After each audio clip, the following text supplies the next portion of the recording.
Cameron Fitzweektown, back for another video. I'm here at the GIGABYTE headquarters in one of the labs. We've got High Cookie here. He's doing some overclocking on this board, and it is the Z77X UP7. This board, we saw at Computex, it wasn't quite ready. Now it is. It's going to be shipping really soon. This board has an orange theme, as you can see. That means that it's an overclocking board. It has a lot of features on here that have just been introduced to that are for overclockers, extreme overclockers. It's designed to offer very high-end performance, especially for those that are looking to break records. High Cookie here is cooling down the CPU now, so he's adding LN2 to the block now, and that's going to drop the temperature down. You can see GIGABYTE U EFI BIOS here. At the moment, the CPU is at -20. It's going to go down to... High Cookie, what temperature do you want the CPU to go down to? The target is minus 188. 188? Yeah. Okay.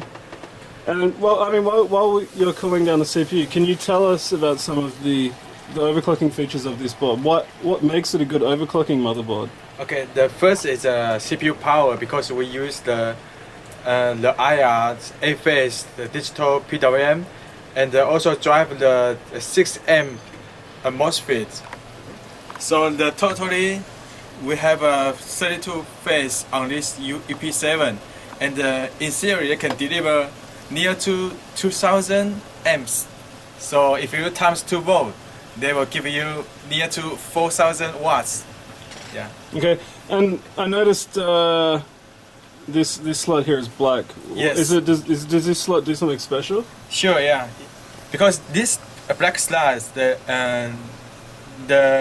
PCI is direct from the CPU, so it will reduce the latency if you just want to do the single car. That's because it bypasses the PLX bridge, right? Yes, yes. So yeah, I think it's important to remember this board is, I guess it's kind of like a Formula 1 car. Every little piece of performance you can get, GIGABYTE is looked at, and this is important when it comes to breaking world records. What are some other features of the motherboard? Yes, because those two main features, like a 4-way PLX and additional black slots, also the 32 phase, so make this board need to be 10 layer. So this board is only one Z77 they have a 10 layer PCB. 10 layer PCB. Yes, and on the bottom corner you can see we have a debug LED here, and then here I have a 2 switch. The first one is for the switch to the main BIOS or backup BIOS. So you can use this switch to switch which one BIOS you want to use. And then the other one is to disable the dual BIOS function. Yes, sometimes you don't want to use the second BIOS to call up the main BIOS, so you can disable it. Okay. Cool. And overclocking buttons here as well. Power button. Yes. This is check the voltage, right? Yes, yes.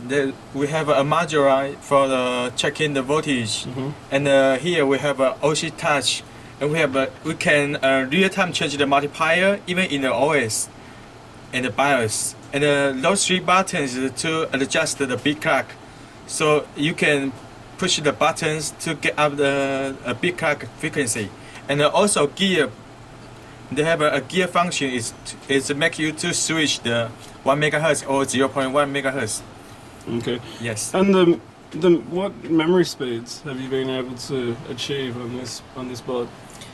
Right now we are focused on the stability, like taking down the records. So we need to make sure this board can very stable with a 2800 Cas9 or Cas8. Okay. Yes. That's very good. Okay, so we're still at. We had High Cookie talking too much. We're still at -20, but it should drop. The temperature should drop pretty quickly, right? Yeah, because okay. The BIOS will only go to -20. Yeah, because the BIOS, the temperature is from the CPU. Oh, okay. Yeah. So we have the actual temperature here. It's around. Oh, it's dropping really quickly. You can see for yourself. This is Celsius, of course. We're getting close. He doesn't like LN2 smoke. Yes. And as soon we are here, the LN2 gonna be very loud. Once it approaching to the minus 160, it will be very loud.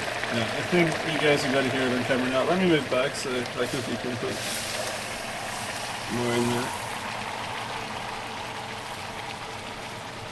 The camera's having a hard time focusing. Yes. Okay, now it's back. And in the corner we have a small switch called LN2 mode. It's helping you to like run in the benchmark, and you want to quickly drop the frequency to get the screenshot, and then you can go back like right now in the BIOS is 4.2 gigahertz, right? So if you switch, okay, let's have a look. So now it's 4.2, and if you change this, now it's dropped to 1.78, and this is just to maintain stability to grab a screenshot. Yes. And I know that's important because, well, you need to prove. Sometimes you need to prove the result, and sometimes at overclocking competitions and such, Yes. you need to provide a screenshot. Yes. Yeah. So now we're at, well, okay, we're at 180. You said 185, 188. 188, yeah. 188. That's the temperature Haikuku's going for.